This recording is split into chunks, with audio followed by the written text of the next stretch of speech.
Bismillahirrahmanirrahim. Alhamdulillahi rabbil alamin. Wa bihi nasta'in ala umurid dunya waddin. Wassalatu wassalam ala al-mab'uthi rahmatan lil alamin.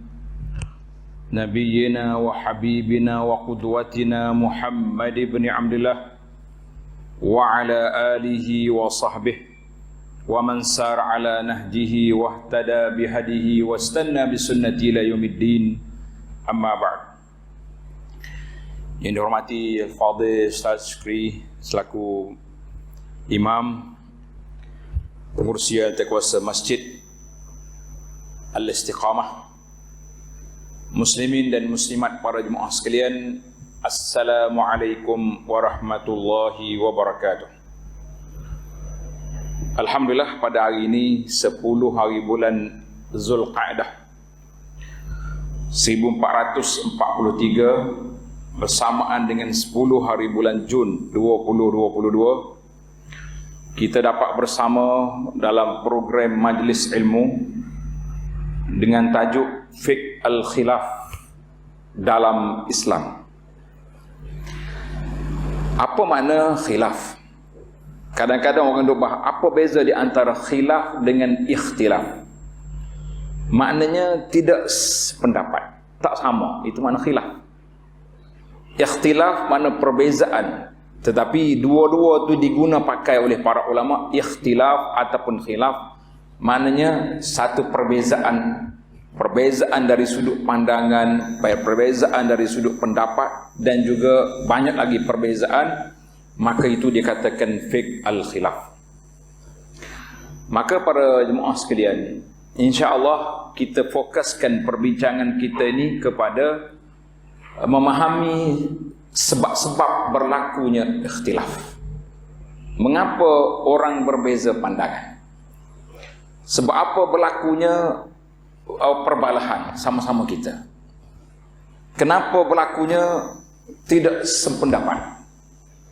Ini akan kita bincangkan dalam masa yang singkat ini, sebagai orang panggil mengambil pengajaran dan iktibar untuk kita tangani masalah yang berlaku di kalangan masyarakat. Maknanya perkara ini memang berlaku dan sangat sukar untuk kita mengatasinya, ataupun tak mungkin kita nak hapus. Tapi bagaimana menangani perkara yang terjadi? Alhamdulillah, pihak pengurusi memilih tajuk ini sesuai dengan masa kita hari ini. Apa benda pun di zaman media sosial ni, zaman cucu kita, cicit kita esok, zaman apa wallahu alam, tapi zaman kita hari ini boleh katakan ikhtilaf dalam semua sudut. Tak ada benda yang dia sepakat. Kalau ajak makan pun ikhtilaf juga. Ada orang suka makan mi, ada orang suka makan nasi. Itu pun tak sama. Baiklah para jemaah sekalian, kita mengatakan bahawa bila kita sebut tentang ikhtilaf, bermakna perbezaan, berbeza pandangan. Maka bukan semua ikhtilaf itu berbeza. Ada satu lagi dia panggil ikhtilaf kepelbagaian. Yang ni tak sepatutnya menimbulkan perkelahian. Dia khilaf tu ada yang berlawan, khilaf ada yang berbentuk pelbagai. Jadi kita nak tengok ada dua sekarang. Dan kalau kita kata benda ni benda khilaf, adakah dia satu benda yang dicela pada syarak, dia panggil mazmum, dicela oleh Allah? Kita mengatakan tidak begitu. Maka di sini saya bawa kepada para jemaah sekalian, dia panggil anwa al-ikhtilaf, jenis perbezaan. Kalau pelajar kita ada catatan, dia tulis yang pertama dia panggil ikhtilaf at-tanawwu', perbezaan dalam kepelbagaian. Ia ni ada keluasan. Ada keluasan. Selagi tidak ada larangan daripada syarak, maka luas. Berbezalah kita nak berbeza setara mana pun, kerana ia satu daripada sunnah rabbaniyah. Dia kata sunnah rabbaniyah mana ketetapan Allah SWT, manusia ni akan berbeza dalam banyak perkara. Jadi kita tengok ikhtilaf tanawu, mana ikhtilaf kepelbagaian adalah merupakan yang pertama sunnatun rabbaniyah. Dia mari daripada ketetapan daripada Allah Azza wa Jalla, sebagaimana Allah Ta'ala sebut dalam surah Ar-Rum. Dalam surah Ar-Rum, a'udzubillahi minasyaitonir rajim. Wa min ayatihi an khalqus samawati wal ard wa ikhtilafu alsinatikum wa alwanikum inna fi dzalika laayatin lil alamin. Wa min ayatihi, di antara tanda-tanda kekuasaan Allah Azza wa Jalla, Allah Ta'ala jadikan langit dengan bumi. Satu, langit satu, bumi satu. Yang atas, yang bawah. Waqtilafu alsinatikum, dan berbezanya lidah kamu. Kita orang Melayu, cakap Melayu. Tapi tuan-tuan kena ingat, walaupun kita cakap Melayu, dalam bahasa Melayu, berapa dia punya lahjah ataupun cara sebutan. Orang Kelantan tak suka orang utara. Kita dengan sama-sama kita, tak usah kira hak suku-suku Sabah Sarawak tu lagi lah payah. Maknanya Allah Ta'ala sebut ikhtilafu alsinatikum, berbezanya lidah kamu. Maknanya cara sebutan kita, cara pertuturan berbeza-beza. Jadi ayat ini mengajar kepada kita wa alwanikum, berbezanya warna kita, tak sama. Tak usah kira, kalau kita nak kira kita dengan orang negro, memang tak sama. Tapi sama-sama kita, sama-sama orang Melayu juga, orang Malaysia pun tidak sama. Ada yang cerah, ada yang gelap, ada yang separuh cerah. Allah kata apa? Inna fi zalika laayatin lil alimin. Itu menjadi tanda-tanda bagi orang yang mengetahui, orang yang mengambil pengajaran. Baik, satu. Dan Allah Ta'ala jadi juga kepelbagaian dalam alam ini. Contohnya, tuan-tuan tanda surah Ar-Ra'di. Surah Ar-Ra'di ayat 4. Wa fil ardi qita'un mutajawiratun wa jannatun min a'nabin wa zar'un wa nakhil. Macam-macam. Saya sampai ke akhir ayat. Tuhan kata apa? Mu akan tengok pokok-pokok, kebun-kebun, a'nab, anggur, nakhil, buah kurma, berbagai-bagai jenis. Semua pokok-pokok ini yang berbeza ini yusqa bima'in wahidin, mari daripada air yang sama. Air hujan itu juga, air telaga itu juga, air sungai ini, tapi perbezaan dari sudut buah. Maka kita kata itu kepelbagaian yang telah ditetapkan oleh Allah Azza wa Jalla, yakni tidak ada masalah. Yang kedua, ikhtilaf ini juga termasuk darurah basyariyah. Tabiat manusia dia suka berikhtilaf. Tabiat manusia dia berikhtilaf. Mana ikhtilaf ni satu benda daruri, kerana keadaan manusia itu sendiri, keadaan suasana. Kita tengok manusia ni suka berbeza-beza dalam banyak perkara. Kalau kita nak tengok, suka berbeza dalam banyak perkara. Maka di situ kita tengok contoh. Kita tak usah ambil contoh yang dekat-dekat dengan kita ni, nanti orang marah. Kita ambil contoh ulama-ulama yang besar, salafus salih contohnya. Perbezaan yang telah berlaku di antara sahabat Nabi radhiyallahu anhu. Di antara Abdullah bin Umar dengan Abdullah bin Abbas. Dua ni namanya Abdullah. Dua ni semuanya nama Abdullah. Abdullah. Ibnu Umar, Ibnu Abbas. Abdullah bin Umar, dia tak suka kanak-kanak mari dekat dia. Tak suka. Sebab dia kata budak-budak ni macam-macam, air liur dia lah, apa benda. Jadi dia tak suka. Berbeza dengan Ibnu Abbas. Ibnu Abbas radhiyallahu anhuma, dia suka kepada kanak-kanak. Dia kata apa? Hum rayahin. Budak-budak ni orang panggil penyeri hidup kita. Kenapa kita tak suka? Kemudian berbeza dua sahabat ni dalam sudut. Ibnu Umar sama dengan mazhab kita ni, mazhab Syafi'i, iaitulah sentuh wanita batal wudu. Sentuh orang perempuan batal wudu. Tapi Ibnu Abbas kata tidak. Itu perbeza. Maknanya manusia ni akan berbeza. Jadi di sini kita nampak perbezaan juga yang ketara di antara pandangan Sayyidina Abu Bakar dan Sayyidina Umar radhiyallahu anhuma. Sayyidina Abu Bakar lembut orangnya, tapi tegas. Yang kita kata Sayyidina Abu Bakar ni dia kata tak apa ni, lemah lah. Dia bukan lemah tapi bersifat lemah lembut. Setelah berlaku peperangan Badar, Nabi bermesyuarat dengan sahabat. Apa yang kita nak buat dengan 70 orang tawanan Badar? Nak buat macam mana? Umar jawab, ya Rasulullah sallallahu alaihi wasallam, da'ni adrib unqahum. Bagi peluang kepada saya nak pancung semua kepala kepala Quraisy ni. Sebab apa? Sebab mereka ni terlalu jahat, mereka ni telah menghina orang Islam, macam-macam dia buat. Nabi macam nak mencari pandangan lain.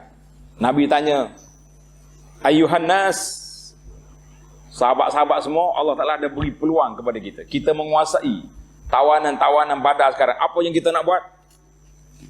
Umar bangun, ya Rasulullah, bagi dengan saya. Biar saya potong kepala pok ni. Nabi tak nak ambil lagi. Nabi ulang sekali lagi, barulah Abu Bakar macam dia perasan. Ka'anna, seolah-olah nampak macam Nabi bagi isyarat, dia nak pandangan lain, tak mahu pandangan Umar yang keras. Faqala Abu Bakar radhiyallahu anhu, ya Rasulullah, nara an ta'fu anhum. Saya nampak Rasulullah boleh maafkan mereka. Wa an taqbal minhum al-fida, kita boleh ambil tebusan daripada mereka. Kita boleh ambil tebusan daripada mereka. Jadi maka ketika itu, bila Sayyidina Abu Bakar sebut macam tu, Nabi kita sallallahu alaihi wasallam ceria mukanya. Mana Nabi kita setuju. Ini dipanggil tabiat yang berlaku di kalangan para sahabat. Ada yang tegas, ada yang berlembut. Mana itu dipanggil tabiat manusia yang tak mungkin kita boleh ambil. Sama juga dengan Nabi Allah Musa alaihissalam. Waktu dia balik daripada Tursena, daripada munajat, dia tengok puak-puak dia sembah apa? Sembah anak lembu. Maka ketika itu Nabi Musa pegang kepala Harun. Ya Harun, ma manaka izra'aitahum dhallu alla tattabi'ani apa tamri. Dia pegang janggut kawan tu. Maka itu dia panggil cara Nabi Musa alaihissalam. Tapi berbeza dengan Nabi Isa alaihissalam. Isa lebih berlembut dengan daripada cara yang dibuat oleh Nabi Musa alaihissalam. Maka para jemaah sekalian, itu dia panggil tabiat manusia. Maka bila kita mari dalam bab fiqh yang kita ada ni pun, dia panggil ikhtilaf at-tanawwu'. Ikhtilaf mengikut kepelbagaian pandangan. Sekarang ni contoh yang paling dekat dengan kita, iaitu tuan-tuan dan puan-puan bersedia sekarang untuk pergi haji. Kita nak pergi haji ke Mekah. Ada yang dah berangkat. KT berapa dah hari ni? Kita doakan supaya mereka selamat sampai. Dan insya-Allah kita juga sampai, insya-Allah. Jangan ada kata kota tak ada lagi. Kalau Tuhan nak bagi, tak boleh ya. Baik, kita doakan, nah, insya-Allah. Bila kita nak pergi, tuan-tuan akan diajar 3 kategori haji. Haji ifrad, haji qiran, haji tamattu'. Satu ya hajinya, tapi nama, cara cara untuk menunaikan haji itu berbeza-beza. Cara menunaikan haji berbeza. Oh, saya nak pergi haji ifrad. Sebab apa? Sebab mazhab Syafi'i kata lebih afdal. Satu. Yang kedua, tak payah bayangkan 300-400 juga. Nah. Kita pun, ya seorang lagi kata, saya nak haji tamattu. Sebab kita pergi awal, lambat lagi nak wukuf, duduk dalam ihram, banyak larangan, banyak pantang larang. Maka ketika itu dia kata dia nak haji tamattu. Apa? Ada seorang lagi pula, aku tak apa larat lah. Tak apa larat. Sebab apa? Tak kuat nak tawaf sa'i, jadi kita buat haji qiran. Satu amalan, dua haji. Satu kerja, dua ibadat. Dia niat dua-dua sekali. Saja aku mengerjakan haji dan umrah. Itu dia panggil haji. Haji apa tu? Haji qiran. Ingat tak? Kau tak ingat aku kursus haji lama-lama? Haji ifrad, haji tamattu, haji qiran. Itu satu je. Haji satu. Tapi cara pelaksanaan itu berbeza. Maka kita kata itu ikhtilaf tanawwu'. Tak payah kita mencela, saya mazhab Syafi'i kena pakai haji ifrad. Awak Hambali haji tamattu, kita kata tak sudut main Hambali dengan tak perlu cari Hambali dengan Hanafi. Yang kita naknya nak apa? Yang kita naknya bagaimana kita nak melaksanakan haji dengan cara yang sempurna. Supaya kita mendapat haji mabrur, sama ada melalui qiran, melalui tamattu, melalui ifrad. Jadi kita kata itu ikhtilaf. Maka para jemaah sekalian, karena itulah kata di para ulama Islam, al-ikhtilafu rahmah. Ikhtilaf ulama itu rahmat. Sebab apa? Contoh haji saja saya bagi. Kalaulah haji satu je, haji ifrad. Jemaah yang pergi dah seminggu dah pergi haji, bermakna mereka paksa kena duduk dalam ihram selama 40 hari ataupun 35 hari dalam ihram dengan larangan-larangan yang ada. Bukan senang untuk orang yang tak biasa lah. Kalau orang dah biasa, tak ada masalah apa-apa. Nah, contohnya orang India, dia pakai kain sarung, tak berjahit, daripada budak lagi sampai ke tua, boleh je. Tapi kita ni pakai kain tak sarungnya tak berjahit ni, rasa macam-macam. Bunyi pelik kata orang dah. Tidur takut terbuka lah. Tak selesa sebab kita tak biasa. Maka ataupun macam-macam lagi dia punya kerenah, maka kita kata alhamdulillah Allah Ta'ala buka luas. Maka di situ kata di para ikhtilafu rahmat. Bukan hadis yang dibaca itu ikhtilafu ummati rahmat. Tak, itu tidak. Ikhtilaf, bentuk ikhtilaf yang pelbagai itu adalah merupakan rahmat kepada kita. Sebab itu dalam Islam ini dia panggil dalam hadis yang diriwayat oleh Ad-Daruqutni, Imam Nawawi kata hadis ini hasan dalam Arba'in, Inna Allah Ta'ala hadda hududan fala ta'taduha. Allah SWT telah menetapkan sempadan, mana batasan hukum, kamu jangan langgar. Ia ni haram, haram. Ia ni halal, halal. Sebagai dalam hadis lain Nabi kata al-halalu bayyinun wal haramu bayyinun. Yang halalnya jelas, yang haram pun jelas juga. Tapi ada di antara yang tak kesamaran. Maka Nabi kata wa farada fara'id fala tudayyi'uha. Allah Ta'ala telah tetapkan kepada kamu fardu, amalan yang wajib, jangan kamu sia-sia. Solat 5 waktu wajib, jangan tak buat. Puasa bulan Ramadan wajib, jangan tak buat. Apa lagi? Kita punya amal zakat wajib, jangan tak keluar. Haji wajib, jangan tak pergi. Maka yang wajib. Wa harrama asya' fala tantahikuha. Perkara yang Allah Ta'ala haram, kamu jangan langgar.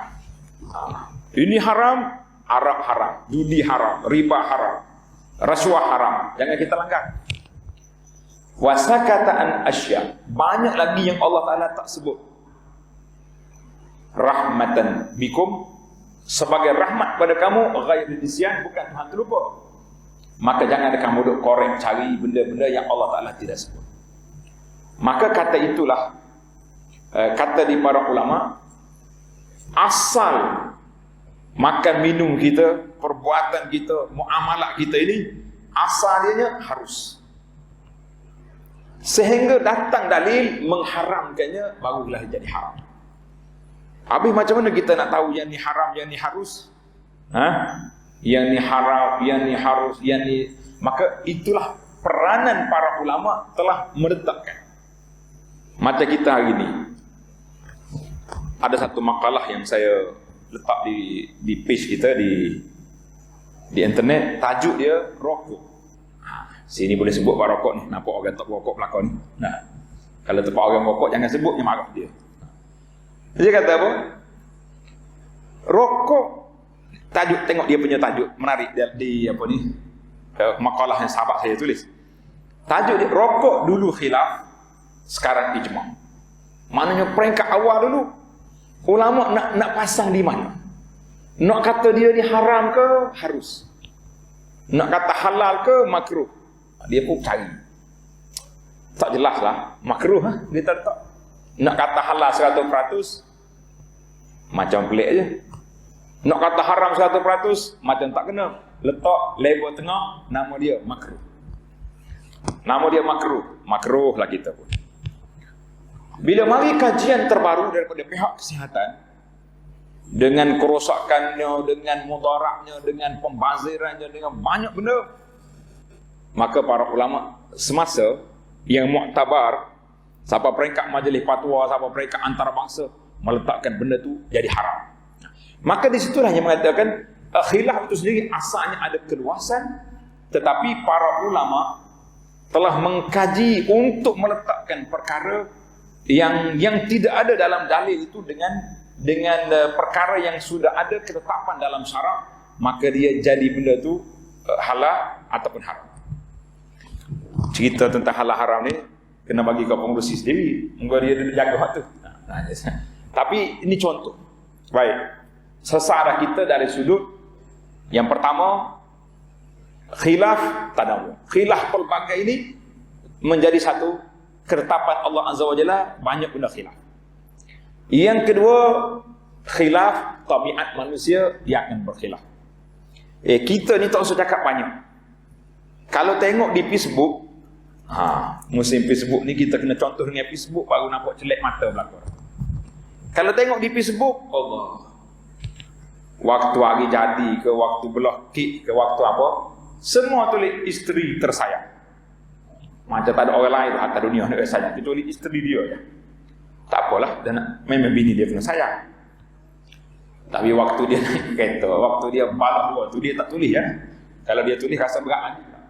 Mana khilaf juga dengan isteri yang tersayang tadi pun, berikhtilaf juga. Patut tak ada khilaf dua ni. Aman, tenang lah. Betul ada seorang pendakwah ni kata, kita ni kadang-kadang dengan isteri, suami isteri ni macam itik dalam air. Tuan-tuan pernah tengok itik dalam air? Kepala dia relaxnya, tapi kaki di bawah tu begini, bergoyang dia punya kaki. Bergerak dia punya, lantai kata duduk ngaih ke bawah tu kuat. Atas nampak tenang. Jadi kita, maknanya itu satu tabiat manusia.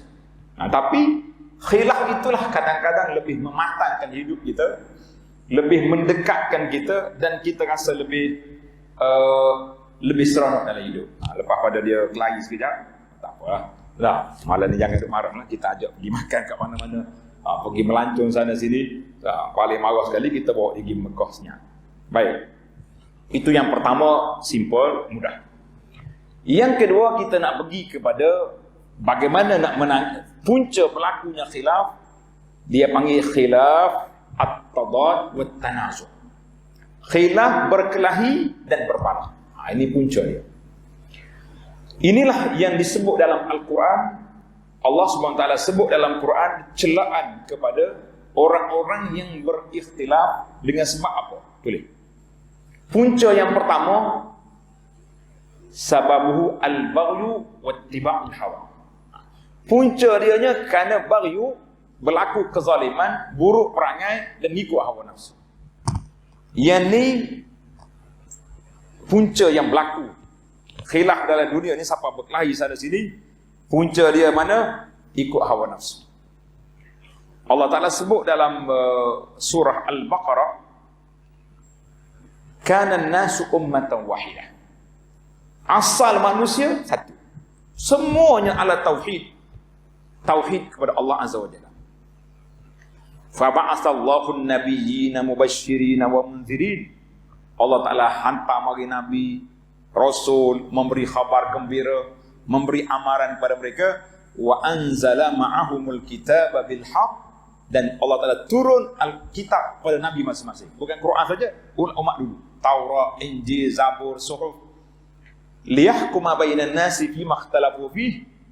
Kemudian wa makhtalafa fihi illa allazina utuhu min ba'di ma ja'atuhumul bayyinatu baghyan bainahum. Mereka berkelahi setelah dapat kitab.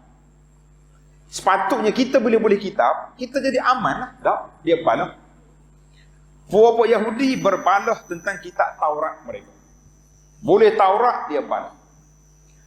Ada yang tukar Taurat. Taurat berapa jenis? Injil berapa jenis? Sekarang zaman kita ini pun, dia pada mazhab banyak juga puak dia tu. Maka mereka berikhtilaf sebab apa? Sebab selepas menerima kitab, baghyan bainahum. Mana ikhtilaf bukan kerana jahil, kerana kejahatan dalam diri mereka, maka berlakulah ikhtilaf. Jadi ini dia panggil khilaf, inilah yang dicela pada syarak, yang dicela pada syarak. Maknanya ada ilmu tapi ikut hawa nafsu. Ada kitab depan, tak mau pakai. Kita mau yang kita punya, maka tak jadi. Yang kedua, khilaf juga yang menyebabkan kepada perbalahan, perpecahan, dan berlakunya perbalahan di antara umat. Masing-masing kumpulan mendakwa dia yang betul, dia yang benar. Ini paling saya. Dan menghentam orang lain. Maka di sini Allah Ta'ala sebut dalam Al-Quran surah Ali Imran, wa'tasimu bihablillahi jami'an wa la tafarraqu. Hendaklah kamu berpegang dengan agama Allah semua sekali, jangan kamu berbalah, jangan kamu berpecah. Wazkuru nikmatallahi alaikum. Allah Ta'ala ungkit balik, ingat dulu kamu berbalah. Semasa Nabi kita sallallahu datang ke Madinah, orang Madinah ni ada dua kumpulan besar. Nama dia Aus dengan Khazraj. Tuan-tuan, nama dia Aus dengan Khazraj. Dua kabilah ni dia balah sudah berlalu selama 120 tahun. Dia kelahi, perang, ramah mati, stop. Senyap baik-baik, besar pula anak ni 4-5 tahun, hak budak-budak jadi remaja. Ada kes, balah pula. Perang pula 120 tahun. Sehinggalah Allah Subhanahu Wa Taala datangkan Nabi sallallahu alaihi wasallam, maka pada ketika itu mereka bersatu. Allah Taala kata sebut, ingatlah nikmat Allah Taala kata kamu bermusuhan, fa'allafa baina qulubikum, Allah Taala satukan hati kamu. Tapi selepas daripada itu berlaku pula, bila berlaku pula perbalahan, maka perbalahan itu mari daripada hawa nafsu yang diajar oleh syaitan. Syaitan ni di kalangan Yahudi, syaitan di kalangan munafik sentiasa mencari punca bagaimana nak lagakan Auf dengan Khazraj. Cari punca. Sikit je kes, pecah. Sehingga satu hari Nabi kita berlari pergi ke tempat mereka. Nabi kita cepat-cepat pergi. Sebab apa? Nabi ni orang bagi tahu Rasulullah, Auf dan Khazraj dah mula mengungkit dia punya perbalahan. Nabi kita pergi. Itu dia panggil punca. Dalam hadis Nabi sallallahu alaihi wasallam, Nabi kata apa? Fa innahu man ya'ish minkum. Siapa yang hidup lepas pada aku tidak ada. Fa sayara ikhtilafan katsira. Kamu akan tengok perbalahan ikhtilaf yang cukup banyak. Maka Nabi kata apa? Adakah Nabi sebut ikhtilaf lepas tu dia diam? Tak. Nabi sebut alaikum bisunnati, hendaklah kamu berpegang dengan sunnah aku, wa sunnatil khulafa'ir rasyidin al-mahdiyyin, dengan sunnah yang telah disambung tugasnya oleh khulafa ar-rasyidin. Jadi Nabi sebut supaya kita berpegang dengan sunnah, barulah selesai kita daripada mana? Daripada perbalahan. Hari ini bila kita sebut tentang punca perbalahan kita, mari daripada mana? Dalam perkara ibadah contohnya.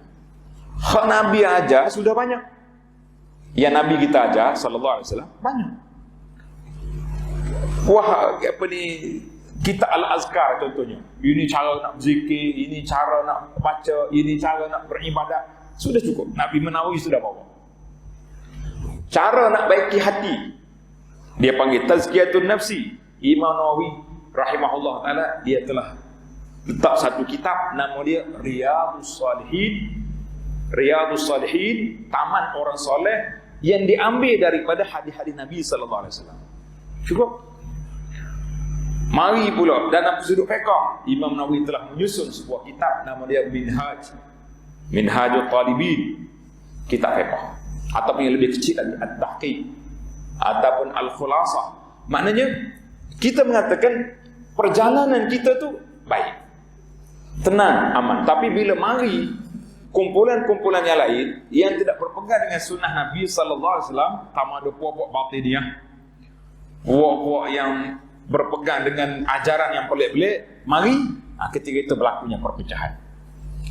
Jadi penyelesaian kita nak lari daripada berpecah, apa yang patut kita buat? Nabi kata fa'alaikum bisunnati wa sunnatil khulafa. Balik ke sunnah aku dan sunnah para khulafa, ketika itu kamu akan selesai masalah.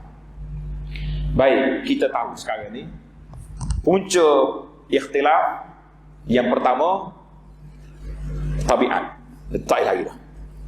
Yang kedua punca ikhtilaf kerana ittiba'ul hawa, mengikut hawa nafsu. Maka pengikut hawa nafsu berbalah dengan dua sebab. Sebab yang pertama baghyan. Allah Ta'ala sendiri sebut kerana ada penyakit yang tak baik dalam jiwa dia. Ada satu lagi penyakit yang baik, dia panggil ikhtilaf dari sudut ilmiah. Ikhtilaf dari sudut ilmiah, dia tak bawa pada perbalahan. Contohnya apabila berlaku 4 mazhab dalam Islam: Abu Hanifah, Imam Malik, Imam Syafi'i, Imam Ahmad. Bila kita dengar ada ustaz kita bagi tahu, ustaz kita maklumkan bahawa Imam Syafi'i berkelahi dengan Imam Ahmad, tak ada. Bahkan dia berguru di antara 3 imam.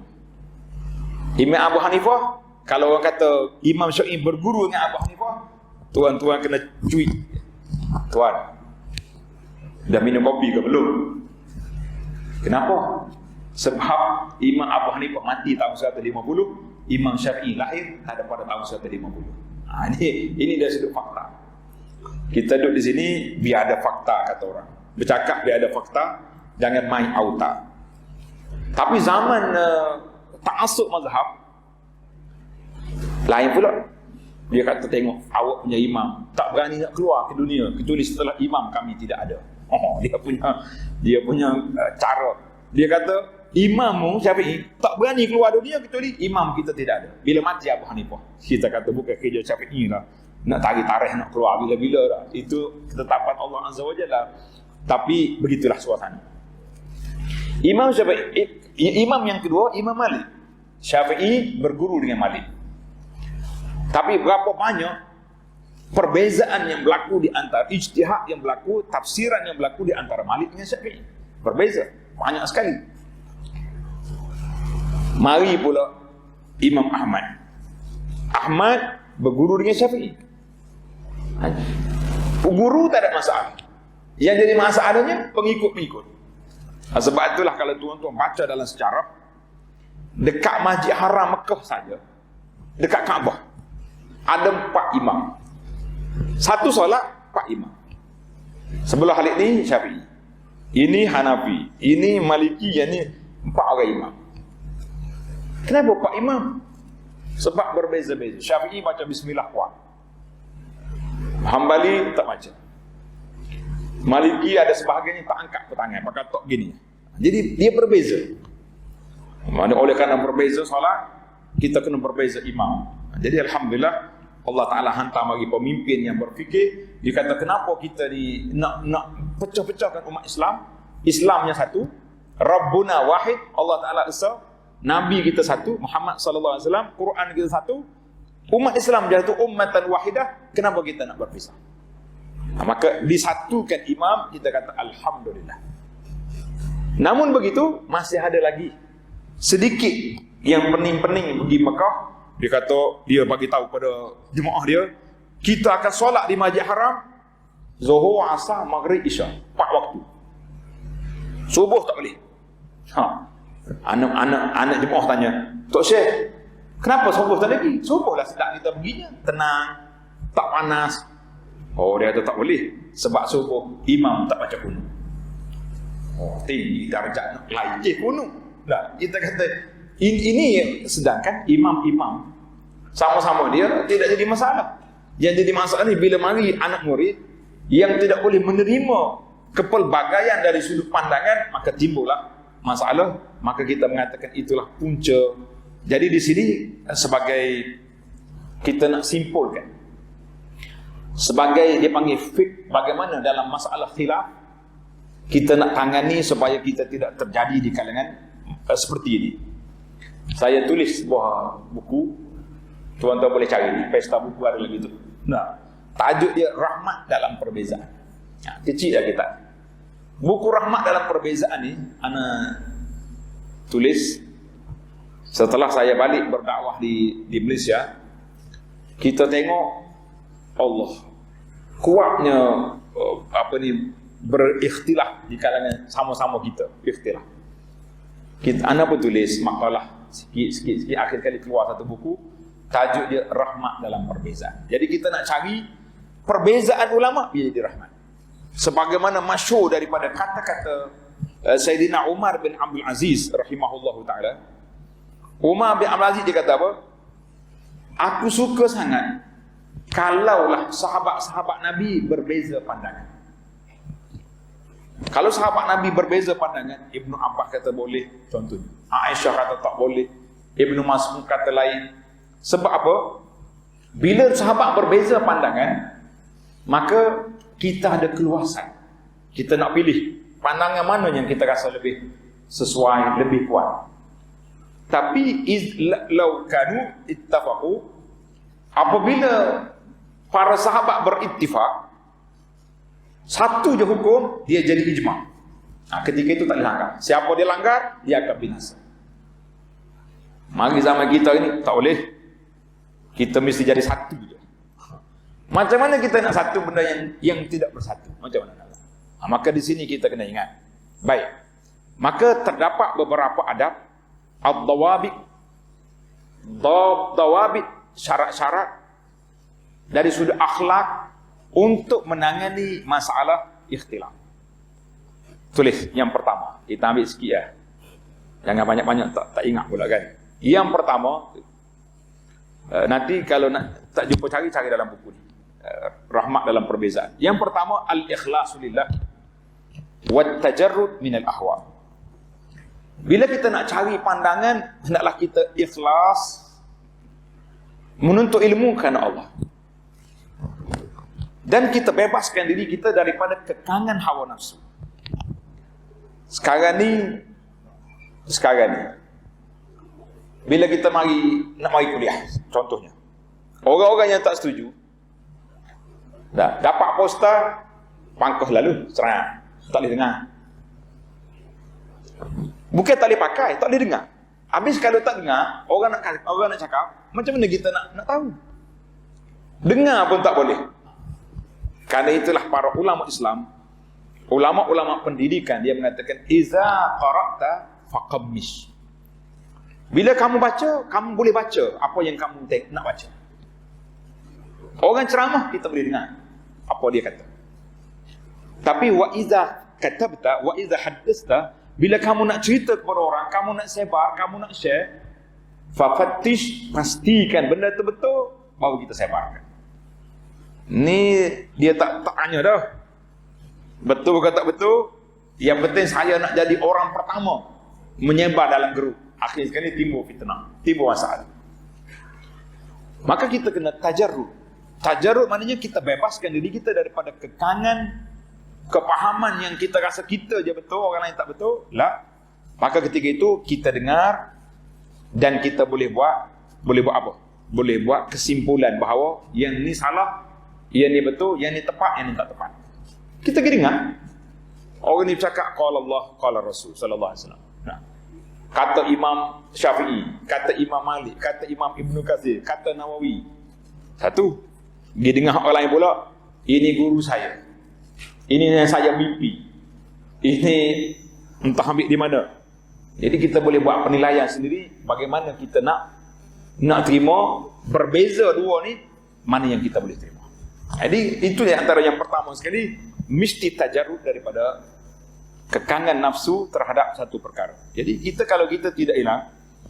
Yang kedua, kita juga kena bebaskan diri kita daripada sifat terlalu fanatik kepada orang. Sebab itulah ulama kita kata, kita kena tengok apa yang dikata, jangan tengok kepada siapa yang berkata. Kadang-kadang orang yang bercakap tu muda ya dia. Budak lagi. Tapi Masya Allah, ilmu dia, nukilan dia daripada kitab-kitab yang muktabar. Mari hak lain pula tua, kitab pun tak ada, maklumat tu ambil hak zaman bila, zaman tak tahu bila zaman bila, kita mengatakan dah. Maka kita kena tengok kepada kata-kata dia, sumber dia ambil di mana, sandaran ambil di mana.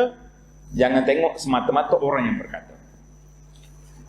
Orang yang berkata boleh jadi betul, boleh jadi tak betul.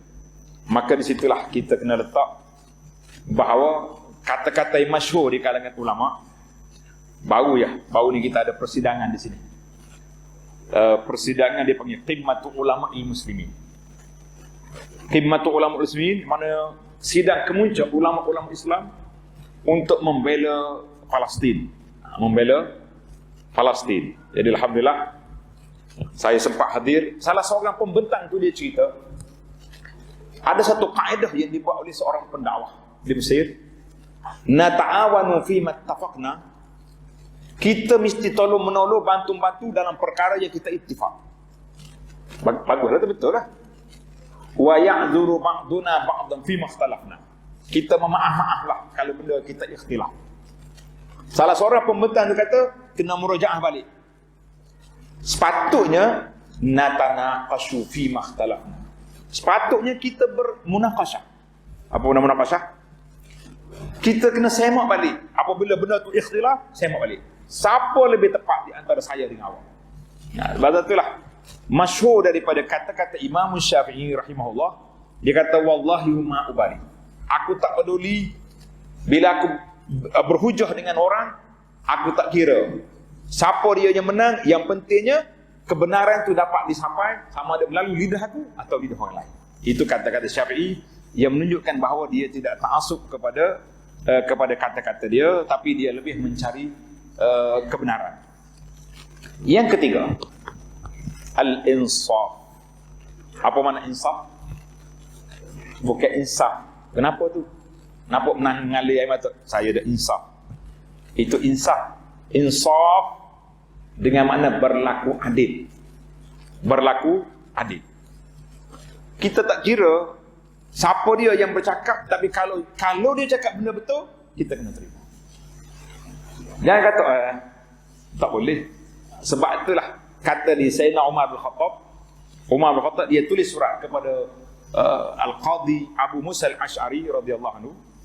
Dia kata, ya Abu Musa, la yamna'ka, jangan menghalang. Kalau semalam kamu jatuh hukum kepada satu orang, tiba-tiba kamu rasa hukum tu tak tepat, mukaji balik, murajaah balik, lebih baik kamu tarik balik daripada kamu fa innal haqqa qadim. Umar kata yang benar itu sudah lama, cuma kita jumpa tak jumpa. Wa innar ruju' fil haqqi khairum minat tamadi fil batil. Kita tarik balik kesalahan kita lebih baik daripada kita berkerah kepala nak mempertahankan benda yang batil. Itu dari sudut insaf. Manakala kita rasa kita tak betul, tarik balik. Ni betul tak betul pun kira betul semacam.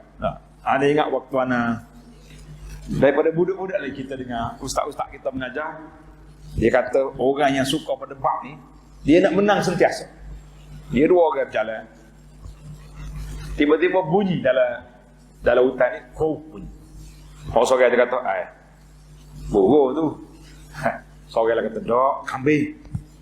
Dok main burung kambing, tiba-tiba terbang. Naik. Aku cakap dah burung. Dia kata kambing. Burung pun dah kambing. Terbang pun dah kambing. Dia kata apa? Mana yang betul dia tak mau terima. Terbang apa kambing juga. Tak apa. Kita balik lah. Tak boleh nampak dia. Balah apa terbang apa kambing. Maknanya dia panggil kepala dia sampai mereka. Begitu. Yang keempat. Ihsanul zan bil akharin. Kita kena letak sangka baik kita kepada orang. Kita kena letak sangka baik kita kepada orang. Jangan kita mudah buat tuduhan. Orang itu bermuka-muka. Orang ni begini. Orang ni lah. Ada orang, dia tahu setakat tu je. Mana kalau dia salah, kita kena perbetulkan. Orang yang salah ditegur itu, dia juga kena buka dada dia bahawa boleh jadi kita kena terima kasih kepada orang yang membetulkan kita. Tapi tak. Hari ni bila orang betulkan kita, dia kata awak dengki tu, mentah ke dia mengajar tak ada orang. Kita sekali kita live sampai 5-6 ribu orang tengok, mau tegur kita. Kalau awak andai kenapa orang tak tengok? Kita kata tak boleh buat macam tu. Waktu Nabi pergi Mi'raj, pergi jumpa dengan Nabi waktu dia berjalan tu, ada Nabi pengikut dia 2-3 orang ya. Ada Nabi yang berpuluh orang, ada ratus orang, ada Nabi yang ramai. Jadi adakah kita nak kata Nabi pun tak betul dakwah juga? Nah. Pasal itulah ahli fikir, ahli motivasi kata ramai tak semesti betul, sikit tak semestinya salah. Yang betul tu ma wafaqal haq. Yang betul tu yang bertepatan dengan Alkitab was sunnah, itu betul. Tak semesti dia ramai. Dan yang salah tu tak semestinya sikit, mungkin ramai pun salah. Kita mengatakan itulah sikap kita. Mana kita kena letak husnuzan, kita kena letak sangka baik kita kepada orang. Kita mengatakan bahawa dia ni tersilap tu. Dalam bahasa Arab dipanggil sabqul lisan. Orang ni salah cakap tu. Sebenarnya dia nak cakap lain. Kita banyak tak salah cakap. Nah, kita ni banyak tak salah cakap. Tadi waktu pergi pesta buku tadi, saya sempat melawat 4. Dia panggil urai apa benar. Istilah baru ni apa nama? Dulu boh lah ni. Bahasa baru ni. Kena berlatih dulu kita. Pergi Telaga ni, buku ni dicetak oleh Telaga Biru. Kita duduk di Telaga Biru, kita disebut kitab orang lain. Jadi budak-budak yang duduk kat depan tu senyum lain macam ni. Kenapa sebut kitab orang lain sini? Yang kata lagu mana? Situ duduk mikir. Macam manalah orang yang ada isteri 4-5 orang, ada apa ni? 5 tak adalah. 4 orang, 2-3 orang. Tak. Boleh jadi dia salah panggil juga, rasa jaga-jaga sekali. Dia cari pasal. Sebut nama kitab pun tersasar kita. Maknanya kita ni kadang-kadang dia panggil sabqul lisan. Nak cakap lain jadi lain. Jadi kita kena kata ataupun dia cakap benda yang dia tak faham. Ini masalah. Bila orang cakap murtabak tu murtabak ni, kita nak murtabak juga naik. Anda ingat lagi waktu Allah irham bapak saya dulu, dia mengajar kitab tasawuf. Bila khatam kitab, anak murid dia mari tanya, "Tuan guru, kita dah khatam kitab ni, puak-puak kita ni dah naik taraf mana ni? Naik murtabak mana?" Tuan guru kita ni senyum tengok. Dia kata, "Puak-puakmu ni boleh makan murtabak." Dia kata, "Tuan guru sapati. Kita mengaji kitab tasawuf ni makan murtabak je boleh." Dia kata, "Aku dah tengok daripada mu mengaji dulu sampai ni 2 rakaat maya sunat tak tambah-tambah. Mana sepatut naik murtabak, lagi tinggi darjat, lagi banyaklah zikir, buah lagi kuat daripada dulu." Dia kata, "Boleh makan murtabak gitu." Maknanya kita kadang-kadang ada orang bercakap dia tak tahu apa dia cakap. Bila orang sebut murtabak tu murtabak ni, sebut dia punya akhir sekali hakikat makrifat, kita pun tak tahu apa benda maksud, maka disitulah kita akan terperangkap. Jadi kita letak husnuzan bil akhirin. Kita sangka orang ni salah faham, orang ni salah cakap, orang ni. Tapi setelah diperbetulkan, dia tak mau juga. Tapi ingat, cara nak betul orang ada cara. Sebagaimana kata di Imam Syafi'i, kalau kita nak betulkan orang, kita betul sama seorang. Mana kita cakap dengan dia baik-baik, post up dia ke, ajak dia pergi makan teh, minum air sama seorang, jangan ramai-ramai. Tapi kalau tegur depan-depan, itu dia panggil mengaibkan orang. Bila tegur depan, itu nama dia mengaib. Jadi kita sekarang ni banyak mengaib ke, banyak menegur, kita mengata itulah yang sepatutnya kita kena fikir. Satu lagi yang terakhir lah, kita kena jauhkan diri daripada suka berbalah, berkelahi. Tak boleh ke kita berbincang, berdialog? Boleh. Sebab tu Allah Ta'ala kata wajadilhum billati ihsan. Allah Ta'ala tak larang langsung kita berhujah, tapi berhujah dengan cara yang beradab. Ni setengah orang ni dia cabar orang. Bila orang kita cabar balik dia, nak ajak berdebat, dia kata tak boleh. Sebab Nabi larang daripada berbantah. Dia baca hadis lalu, Nabi SAW sebut Allah Ta'ala sediakan syurga yang tengah bagi orang yang meninggalkan al-mira', al-jidal, berbantah. Kita kata waktu kamu kutuk orang itu senang-senang ya. Waktu kita ajak mari nak bincang, Nabi kita larang berbantah. Kita kata jangan buat macam tu, tak kena tempat. Jadi kita boleh katakan kesimpulan, para jemaah sekalian, dalam masalah benda-benda khilaf. Khilaf ni ada luas. Khilaf terutama sekali khilaf fiqh. Khilaf dalam masalah fiqh, dalam masalah kepahaman adalah satu khilaf yang memang tak boleh lari dah. Allah Ta'ala sebut wala yazaluna mukhtalifin, kamu akan sentiasa berikhtilaf. Tak mungkin kita jadi satu. Tapi bagaimana? Tengok kata-kata Imam Malik. Tuan-tuan tanda kata Imam Malik ni. Imam Malik kata idza ra'aita ar-rajul yudafi 'anil haqqi fayashtum wa yasub wa yaghdab. Jika engkau mendapati seorang yang membela kebenaran dengan cara maki orang tu, mencela orang ni, melaknat orang tu, tuduh orang ni, label macam-macam yang tuduh ke orang. Walau hanya benda tu khilaf fiqhi, khilaf dalam masalah fiqh. Tapi kita bagi satu label yang menjijikkan orang dengar. Uish, berat dia ni. Benda kecil lah. Kadang-kadang yang ikhtilaf dia tu, kita tanya dia, yang awak marah dengan dia ni sebab apa? Dulu waktu dia solat di sini, lepas solat sapu muka. Sekarang ni tak sapu dah muka. Jadi benar, sapu tak sapu tu di luar solat dah. Kalau besar sangat. Imam Malik kata, bila kamu tengok orang ni mencaci, mencela dan melaknat, maka ketahuilah bahawa orang tersebut mempunyai masalah pada niat. Orang betul-betul ikhlas, dia tak akan buat lagi. Dia cakap ni baik, cakap secara ilmiah, secara akademik, bukan menjatuhkan orang, tidak. Li'annal haqqa, Imam Malik kata, kerana kebenaran itu tidak memerlukan makian, cacian, kutukan. Tak payah. Label-label tak payah. Cukup kita nyatakan yang benar, insya-Allah manusia akan terima. Itu kata siapa? Kata Imam Malik rahimahullah ta'ala. Kemudian satu lagi, kata Abu Ja'far Al-Baqir rahimahullah ta'ala, silahul li'am qabihul kalam. Ini bahaya kata-kata. Silahul li'am qabihul kalam. Senjata orang yang hina, orang yang tak punya akhlak, ucapannya yang kotor. Dia nak tegur orang, tapi dengan makian, dengan cacian, dengan laknat, dengan macam-macam tuduhan, label yang dihemburkan, kita mengatakan itu bahasa orang yang li'am, orang yang tidak berakhlak. Orang berakhlak dia tegur dengan baik. Kalau orang terimalah. Kalau orang tak terima, kita kata aku telah menyelesaikan tanggungjawab. Itulah sepatutnya para jemaah sekalian. Sebab itulah orang-orang yang berjiwa besar, tuan-tuan kena baca tajuk dia, orang yang berjiwa besar. Saya tak sempat nak tunjuk sini. Kalau kita tunjuk satu je lah, orang jiwa besar ni Imam Ahmad rahimahullah ta'ala contohnya.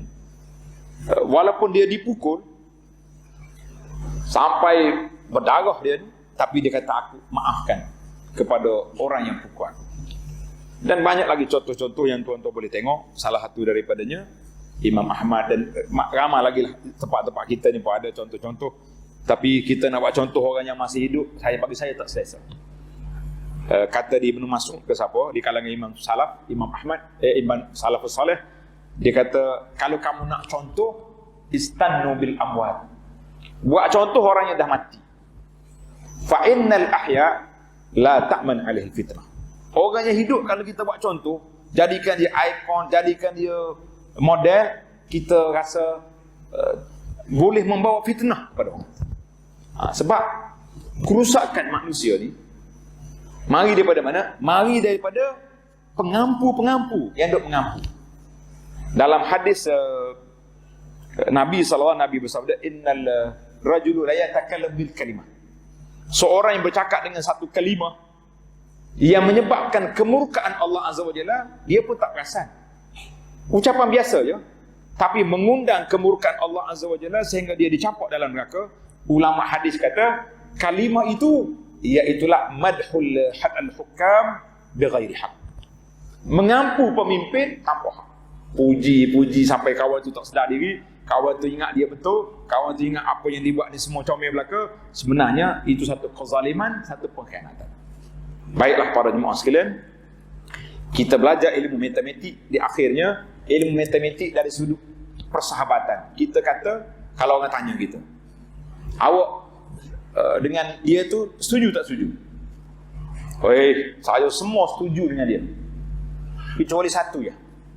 Contohnya dia kata, saya tak suka dengan dia ni sebab dia kuat makan. Ni kadang-kadang orang ni bila kita tanya, dia tak ada matematik. Dia tak setuju satu benda, dia cantah semua sekali. Saya dulu kawan dengan dia, sekarang ni tak kawan dah. Kenapa? Tak boleh pakai. Bila kita attack dia, tanya-tanya apa yang tak boleh tu, akhir kali dia kata, dia ni kalau makan banyak, waktu nak bayar, dia keluar awal daripada kedai. Itu je. Kita kata senang je orang lagi ni. Kita berkawan dengan dia, kecuali waktu nak pergi makan. Habis kita. Kenapa awak putuskan hubungan? Kalau dia ajak makan, sorry, saya dah kenyang, minta maaf, Assalamualaikum. Kalau dia nak pergi makan lain, kita cari. Dia masuk kedai ni, kita kedai lain. Itu je lah. Tapi kenapa kita jatuh hukum sampai peringkat saya dah unfriend, left group, apa dia ni istilah sekarang ni, dengan sebab satu benda yang kita tak setuju. Allahu Akbar. Baiklah para jemaah sekalian, itu jelah secara ringkasnya perbincangan kita.